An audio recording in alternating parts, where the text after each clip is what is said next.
What up? Hello! Hello! We're back! Yeah. I think this is part 2. Mm-hmm.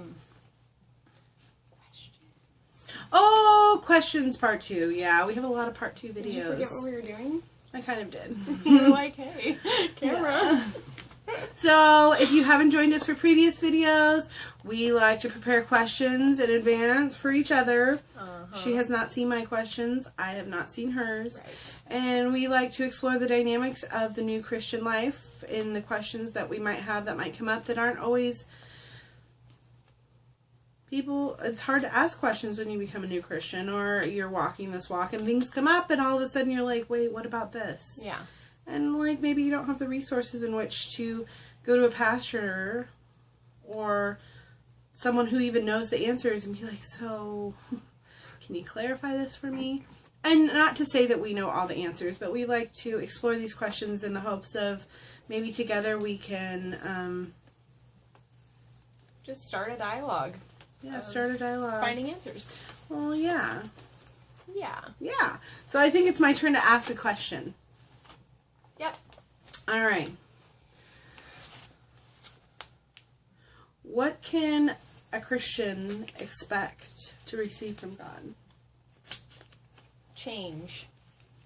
And I put my emphasis on expect. Expect. Well, I think that you can expect change, obviously. Expect the very best thing for your life. God wants us to expect great things. He wants us to expect Him to provide for us.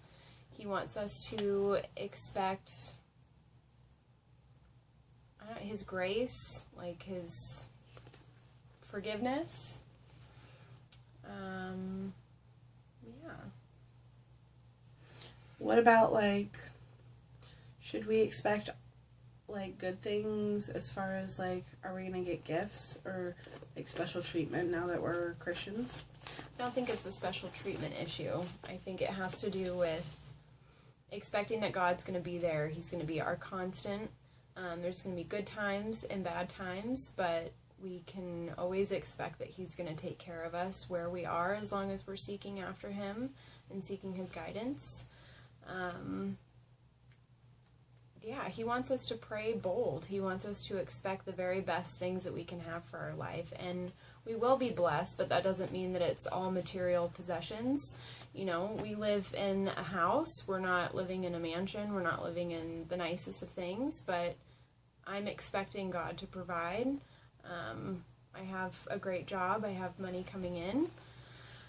That's an expectation. Like, God's meeting my needs right now. I could be homeless next week, but I'd still expect great things, and I'd expect for something to happen. And I think that's the beauty in the whole thing about faith. There's this one story that I have of my dad driving his VW bus, and for those of you that are familiar with those, they break down every 3 seconds. I remember this one time he was driving to the zoo, and it's like, he gets off the freeway, and he's like right off the freeway, and one of the wheels just falls off. Like, completely falls off. That thing is broken down so many times. The bottom line is, though, that he could always expect to be taken care of in that car, and we'd always talk about it, like, no matter where it broke down. I mean, that could have been a really bad situation on the freeway, you know? Did you see it, like, rolling Wheel off? gone. Like, it was just, like, gone. Did you see it rolling? I wasn't in that vehicle at that particular time. I've been in there for other dramatic times, okay.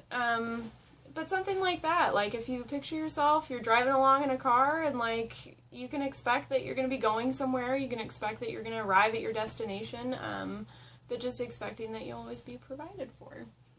And things might happen along the way. It doesn't mean that you won't get to where you're going. Yeah. It's like lightning. Mm-hmm. Our lights are doing stuff.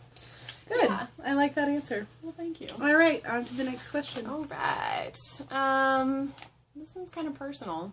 Oh. Yeah. Okay. Okay, here we go. Yeah, I'm ready for it. What are you holding on to in your life in unforgiveness?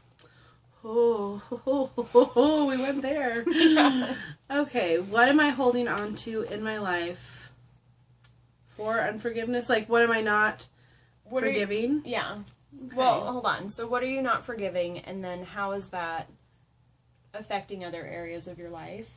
And as we're asking each other questions, feel free to like jot them down and maybe explore these answers for yourself, because that's kind of that's why we're doing it, to kind of delve in and do some deep thinking. Or respond in the comments. Yeah. What areas do you struggle with forgiveness? Because that's a big question to actually sit down and think about. Okay, what am I not forgiving? Why am I not forgiving it? Is it possible to forgive? And how does that affect me if I don't? Yeah. Yeah. And go. It's a good one. All right. I think in my... it's a really rough one. It's a really rough one. I'll just have some coffee while you're thinking about it. I think... All right. In my life, I have a really hard time, first of all, getting to forgiveness for people I feel have treated me disrespectfully. I feel like...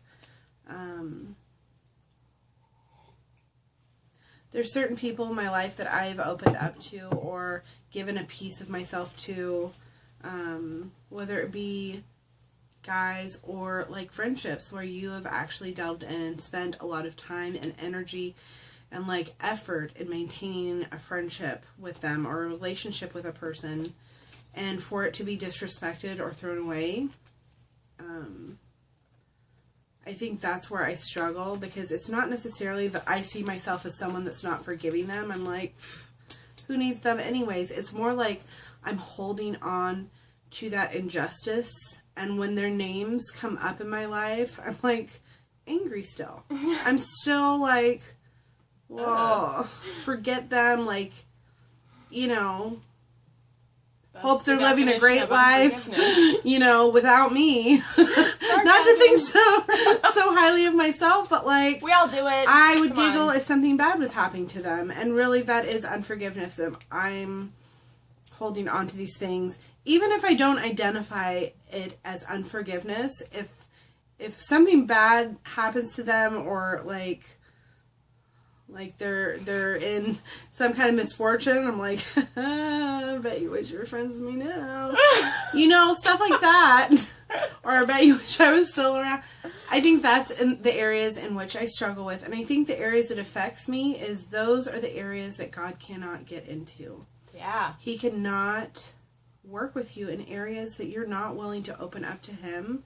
And when you say this feeling is more important than giving it to you, God, and actually letting it go, and actually experiencing wishing them well, that forgiveness, and wishing them well, and even either asking for forgiveness or apologizing to them.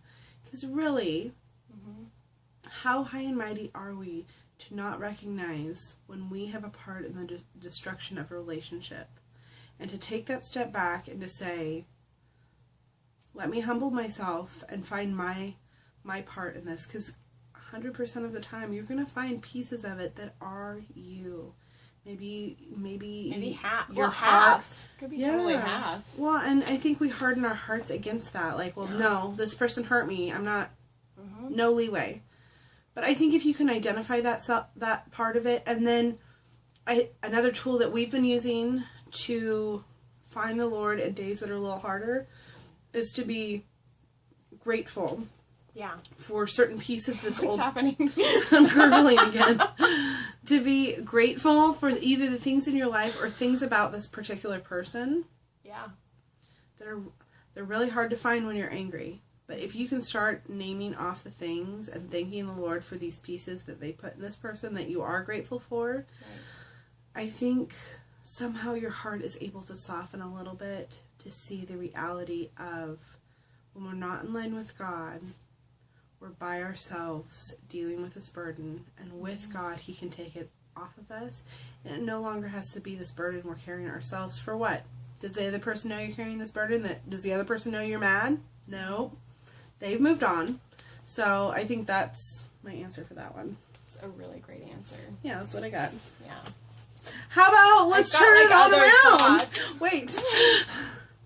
I'm going to fling that one back your way. Oh, flinger. Yeah. Okay. Megan, same question, two-part answer. Two-part answer. Mm-hmm. Two-part answer Mm-hmm. or two-part question? What areas are you not forgiving? Oh, dear. But okay. Well, we're running out of battery time. Oh, we might not have enough time for me to answer. Yeah, no. Do it. Who are you not forgiving? You don't have to do specifics. And how is it affecting your life? Well, there are people that I harbored unforgiveness towards because I wasn't claiming my portion. I found God softening my heart by identifying my half of what didn't work. That's actually helping me soften my heart a little bit and realize that it's never all the other person, and taking ownership of my half, and also realizing like the things that I've done wrong and would I want to be forgiven for them, and think about Jesus dying in my place when I deserve it. And that's a really good point right there. We have a God that forgives us any sin. Yeah. And we can't forgive someone who lied to us. Yeah. Just, or maybe didn't do what we wanted them to do. How are we expecting a loving Father to forgive us for our shortcomings and these huge things, and really dying on the cross for us in our place of all the sins we commit every day, just flippantly? Yeah. And we can't. So I don't really have a right. Yeah. And so forgiveness becomes easier when you can remove yourself from the heat of your emotion, which we talked about in our earlier video, that emotions will hinder your walk with God. Check it out. Yeah, when you let your emotions take control, it's best to remove yourself from that emotion, reevaluate, get with God, pray, and pray for Him to soften your heart about what you're struggling with, and also pray for that person that hurt you. That's actually a very healing tool. Absolutely. To wish them well, if you don't actually mean it, pray for God to get you on board. Get you there. And because I think if you start praying, God says, I know that it's going to be hard to get on board with some of this stuff. Mm-hmm. Like we said before, sometimes your heart just can't get on board, but if you start the steps to get there and you're praying for it, like, your heart's going to catch up with your intention. Yeah. And then intention is... And don't be fake. Mm-hmm. Be real about where you're at. Yeah. So, I mean, you can say, I wish this person well, and maybe not mean it,